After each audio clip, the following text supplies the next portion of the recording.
नमस्कार. थोडस मला असं सांगायचे, गेल्या 3 ते 4 महिन्यापासून मी रील बनवतोय. आतापर्यंत 100 रील झाल्या. पण एका मित्राचा मला फोन आला की म्हणे, भाऊ एक प्रश्न विचारू का? म्हटलं विचार. म्हणे तू रील का बनवतो?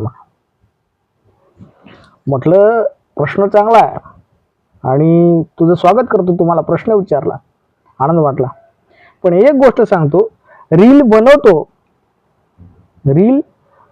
पण आजपर्यंत जे जे मी बनवलंय त्याच्यात फक्त आणि फक्त संदेश द्यायचा माझं काम केलंय, की असं होतं, असं आपण केलं पाहिजे किंवा एक चांगल्या माणसाची वर्तणूक आपण घेतली पाहिजे, अशा पद्धतीचीच मी रील बनवली.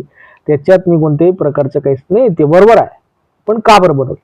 म्हटलं आता रील बनवणं, मी रील बनवायला लागलो त्याच्यानंतर माझंही फेसबुकचा डॅशबोर्ड बदलत गेला, प्रोफेशनल झाला, म्हणजे व्यावसायिक झाला. हे सगळं तिकडून होत गेलं आणि म्हणून मी बनवत गेलो. पण एक सांगतो, रील बनवण्यामागचा एक सामाजिक उद्देश बरोबर आहे.